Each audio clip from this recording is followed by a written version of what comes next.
Vous êtes entrepreneur et vous vous posez des questions concernant la prospection, vous êtes au bon endroit. C'est parti.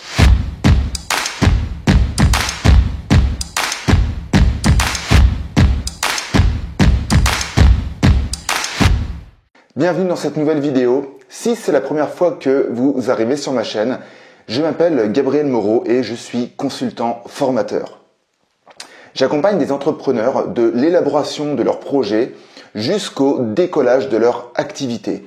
Et pour cela, j'utilise un procédé que j'ai créé qui s'appelle la pyramide de 1000. Mais je ne vous en dis pas plus et je vous incite à aller voir dans la description de cette vidéo pour avoir plus d'informations. Et si vous le souhaitez, vous pouvez aussi rejoindre ma communauté en cliquant sur le lien qui est justement dans la description de cette vidéo. Allez, je vous parle de la prospection.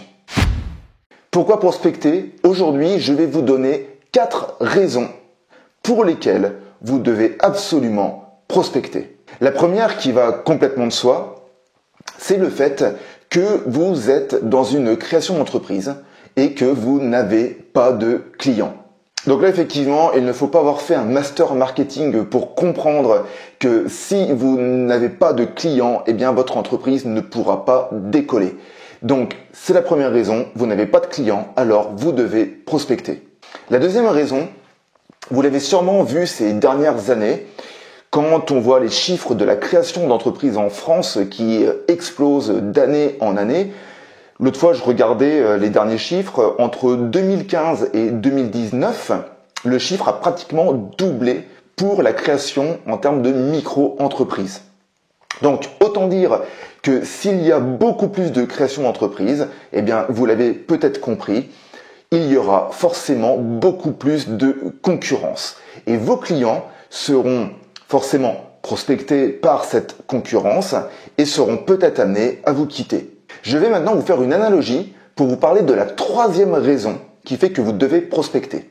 Votre clientèle s'apparente à un organe biologique qui est caractérisé par l'incessant renouvellement de ses cellules. Et donc, vous avez des cellules vieilles qui vont être remplacées par des cellules jeunes. Eh bien, votre clientèle, c'est un petit peu la même chose. On va dire que si vous partez avec un portefeuille client, vous avez un portefeuille client d'une centaine de clients, eh bien, vous avez des clients qui vont mourir.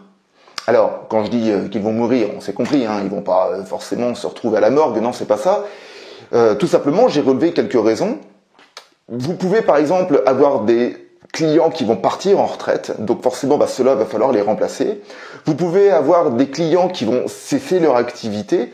D'ailleurs, cette année, avec la crise sanitaire, je pense qu'il y aura beaucoup d'entrepreneurs dans ce cas-là. Vous pouvez aussi avoir des clients qui vont partir à la concurrence, ce qui rejoint mon point numéro 2. Et vous pouvez aussi avoir des mauvais payeurs. Donc, c'est vous là qui allez décider de ne plus travailler avec ces clients. Donc, comme vous pouvez le voir, il y a différentes raisons qui font que vos clients partent, vous quittent.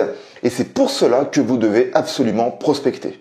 La quatrième raison que j'ai envie de vous donner, c'est le fait que votre chiffre d'affaires repose essentiellement sur 2 ou 3 principaux clients.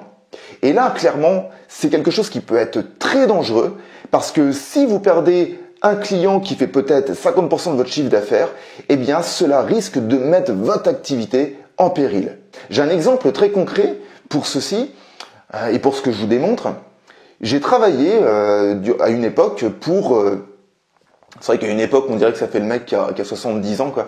Mais bon, vous avez compris. Donc, j'ai travaillé à une époque, quand j'étais commercial, dans une entreprise où je commercialisais tout ce qui était produits de fourniture industrielle, quincaillerie, outillage.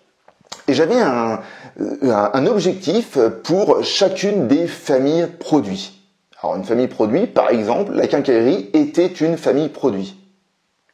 Eh bien, laissez-moi vous dire que en termes de quincaillerie, justement, 80% de mon chiffre d'affaires reposait sur un seul client.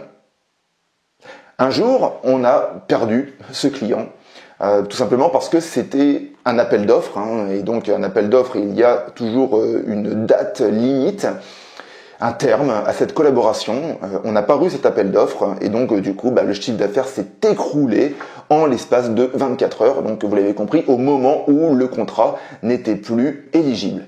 Donc c'est pour ça que réellement peut-être que vous êtes dans ce cas-là aujourd'hui. Donc vraiment pareil, attention, attention, attention. N'oubliez pas de toujours conserver un temps pour prospecter de nouveaux clients. En conclusion, prospecter, c'est une démarche qui demande de l'énergie, qui peut parfois être très coûteux. Donc, moi, je peux que vous inciter à créer un plan d'action commercial, avoir une stratégie bien définie. Et justement, je pense que ce sera le sujet de ma prochaine vidéo. J'espère que celle-ci, en tout cas, vous donne déjà des déclics sur le pourquoi prospecter. En attendant, je vous souhaite à tous une agréable semaine et on se retrouve la semaine prochaine pour une nouvelle vidéo sur la prospection. Prenez soin de vous. Ciao!